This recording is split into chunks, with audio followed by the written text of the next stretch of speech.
ايه يا حبيب اختك؟ هو ينفع اللي انت فيه ده؟ احنا في رمضان، بقالك 3 ايام ما اكلتش، يعني ولا بتاخد ثواب الصيام ولا حتى بتاكل. ومين اللي نفسي اكل بس يا منيرة؟ سيبيني في حالي والنبي. طب هو ينفع؟ ماما قاعدة بره، مش هي لوحدها، هي واللمة كلها، وحالفة ما تاكل لقمة غير وانت موجود. على فكرة انت عارف ان ماما بتصوم وبتاخد دواء بعد الأكل، انت حر بقى. رمضان اللي فات كنت باجي انا وتقى نفطر معاكم، دلوقتي تقى مش موجودة، دورت عليها في كل حتة مش لاقيها.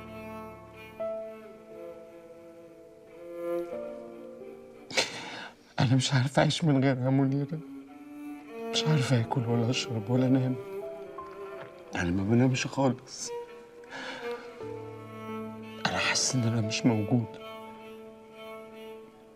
ذنبي إيه أنا؟ ذنبي إيه إن طلع لنا في البيعة خازوق اسمه إيهاب؟ ذنبي إيه إن ماما مش عايزة تشهد؟ تقوم تسيبني كده؟ هونت عليها يا منيرة؟ هونت عليها تسيبني كده؟ استغفر ربنا يا حبيبي، استغفر ربنا. استغفر الله العظيم. الحمد لله ان انت مش قاعد لوحدك، بالك لو قاعد لوحدك على الحالة اللي انت فيها دي كان زمانك عقلك ذهب. انت لازم تنشف وتجمد، وانا قلبي بيقول لي ان تقى ان شاء الله هترجع، بس لما ترجع لازم تلاقيك انت كمان بصحتك. ما ينفعش اللي انت عامله في روحك ده. وبعدين بناتك ليه بعيد؟ ليه يقعدوا عند حماتك؟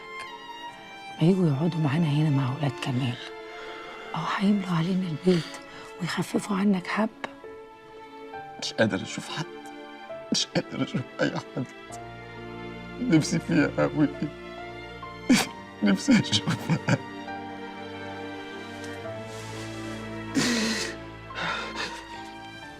يلا يلا عشان ماما، يلا عشان ماما تاكل لها.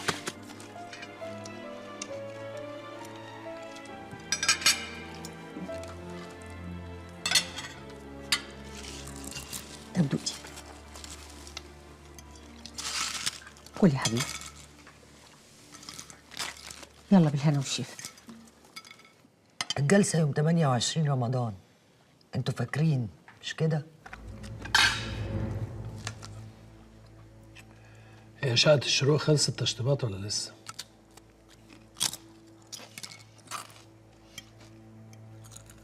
المهندس قال بعد العيد. يعني انت هتطلعي من هنا على الشروق وانا ارجع على بيتي ولا ايه؟ زي ما انت عايز، مش فارقة. هيحصل.